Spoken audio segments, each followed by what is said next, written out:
তত্ত্বের ক্ষেত্রে এসব কথা বলা এখন বর্তমানে কিছু সমস্যার বিষয়, সমস্যা হবে। কারণ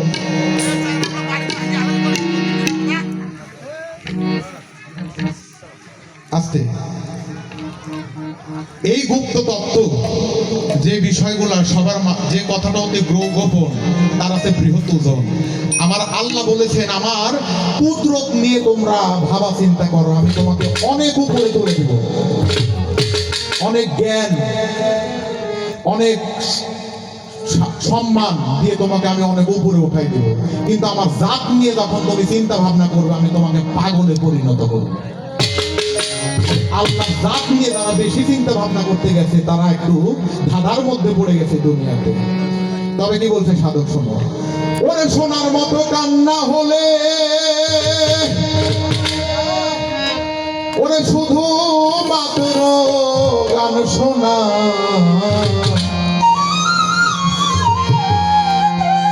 কেমন করিব নিব বর্ণনায় মনা, কেমন করিব নিব বর্ণনা।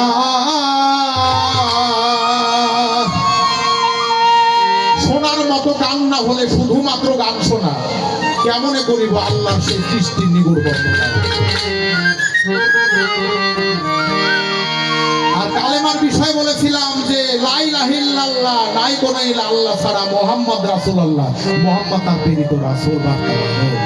বলেছিল এই কালেমার বিষয় উনি কথা ধরছে যে দেহটাই যদি বলেছে যে কালেমা পড়লে কুফর, না পড়লে কাফের, কালেমা নাকি দেখার বিষয়। হ্যাঁ, কালেমাটা দেখারই বিষয়, মুখে পাঠ করার বিষয় না। কেননা পবিত্র কোরআনে সূরা ইব্রাহিমের 24 নম্বর আয়াতের মধ্যে বলেছেন, কালিমা তৈয়বটা হচ্ছে পবিত্র বৃক্ষের ন্যায়।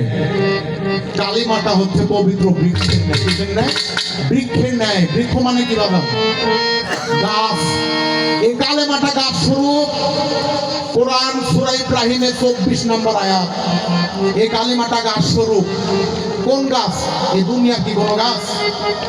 এই গাছটা এমন একটি গাছ, যেই গাছের ডালপালা 7 আসমান পর্যন্ত বিস্তৃত, এবং যেই গাছের গোড়াটা 7 তলক জমিন পর্যন্ত বিস্তৃত গভীরে আছে।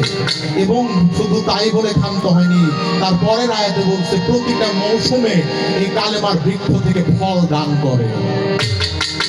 এমনকি দুনিয়াতে গাছ দেখছি যে 7 আসমান পর্যন্ত বিস্তৃত, আপনাদের চোখে পড়ছে? তাহলে এই গাছ কি দুনিয়ার গাছ? তাফসিরে মারেফুল কোরআন, তাফসিরে কাসিরের মধ্যে ইমামউদ্দিন কাসির বললেন, এই গাছ দ্বারা পবিত্র মুমিন বান্দাকে বোঝানো হয়, এবং প্রতিটা মৌসুমেই ফল দান করছে। এখানে বলেছেন, মান কালা লা ইলাহা ইল্লাল্লাহ আলফা মাররাতিন বিলা তাহকিক ফাহুয়া কাফিরিন। কেউ যদি হাজার হাজার 12 কালেমা পাঠ করে তবুও সে কুফরিতে থাকলো।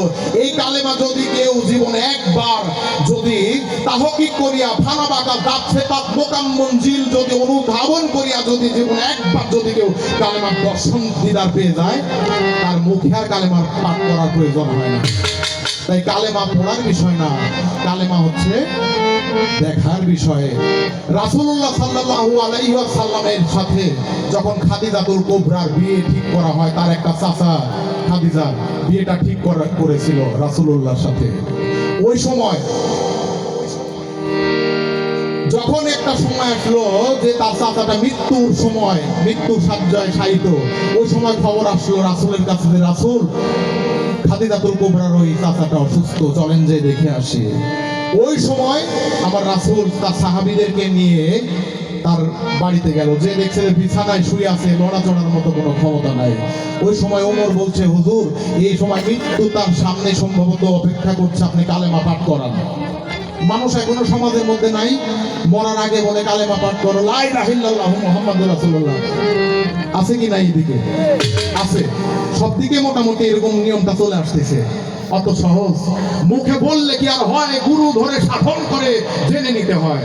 প্রতিটা বিষয়ে হাকিকত রয়েছে, কেননা সূরা লোকমানের মধ্যে বলেছেন ওয়াজবাগ আলাইকুম নিয়ামাহু জাহিরাতান ওয়াল বাতিনাতান, জাহির এবং বাতিন, প্রকাশ এবং গোপন জ্ঞান দ্বারা তোমাদেরকে আমি পরিপূর্ণ করিয়াছি। শুধুমাত্র বাহ্যিক কথাবার্তায় যদি হয়ে যায় তো শুধু আল্লাহ বলে ডাকলে কি আল্লাহকে পাওয়া যাবে? চিনতে হবে প্রত্যেকটা বিষয়ে হাকিকত রয়েছে, প্রত্যেকটা বিষয়ে হাকিকত রয়েছে, একটা বাহ্যিক আর একটা অভ্যন্তরীণ, একটা ভিতর একটা বাহির। আমরা বাহির নিয়ে পড়ে আছি কিন্তু ভিতরে তো সবকিছু। এই জায়গাতে তখন যে বললো যে চাচা আপনি পাঠ করেন লা ইলাহা ইল্লাল্লাহু মুহাম্মাদুর রাসূলুল্লাহ, সে মুহাম্মাদের মুখের দিকে তাকিয়ে আছে। একটু পরে আবার ওমর বলল হুজুর আরেকবার পাঠ করুন তো কালেমা। ওই সময়ও মুখের দিকেই তাকিয়ে আছে, কালেমা পাঠ করছে না বলার পরেও। তৃতীয়বার যখন রাসূল বললেও লা ইলাহা ইল্লাল্লাহু মুহাম্মাদুর রাসূলুল্লাহ, খাদিজাতুল কুবরার চাচা সেই সময় কালেমা পাঠ না করে তার মুখের দিকে হা করে তাকিয়ে আছে। ওই সময় ওমর বলল হুজুর মৃত্যুর সময় উপস্থিত, তারপর সে কালেমা পাঠ করেনি, নিশ্চিত সে জাহান্নামী। ওই সময় ওমরকে ধমক দিয়ে রাসূল পাক সাল্লাল্লাহু আলাইহি ওয়াসাল্লাম বলেছে ওমর তুমি বুঝো নাই সে কালেমা পাঠ করছে না, সে কালেমাকে স্বয়ং দর্শন করছে, সে কালেমাকে স্বয়ং দেখছে। তাই কালেমা পড়ার বিষয় না, শেখার বিষয়। শোনার মতো কান্না হলে শুধু মাত্র গান শোনা,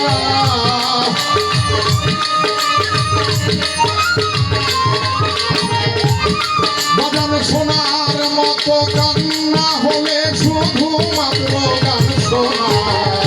কেমন করিব নেব বর্ণনায় মোনা, কেমন করিব নেব বর্ণনা।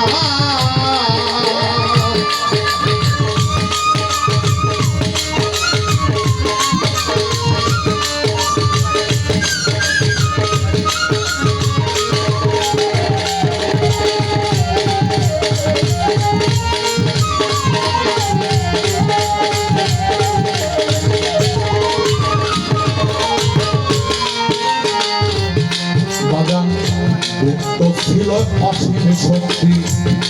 আমার আল্লাহ বলেছেন যে আমি একা ছিলাম সেই শূন্যকালে, যখন কোনো কিছু আসমান জমিন চন্দ্র সূর্য গ্রহ নক্ষত্র কোনো কিছুই সৃষ্টি করিনি, আমি একা ছিলাম, আমার পরিচয় জানার মতো কেউ ছিল না। আমি চিন্তা করলাম, আমার আল্লাহ বলছে আমি যদি অনন্ত কোটি কাল এই বছর থাকি আমার তো বিকাশ হবে না। একটা ছেলে যদি যতক্ষণ পর্যন্ত বিয়ে না করবে ততক্ষণ তার বংশে কি বাকি চলবে?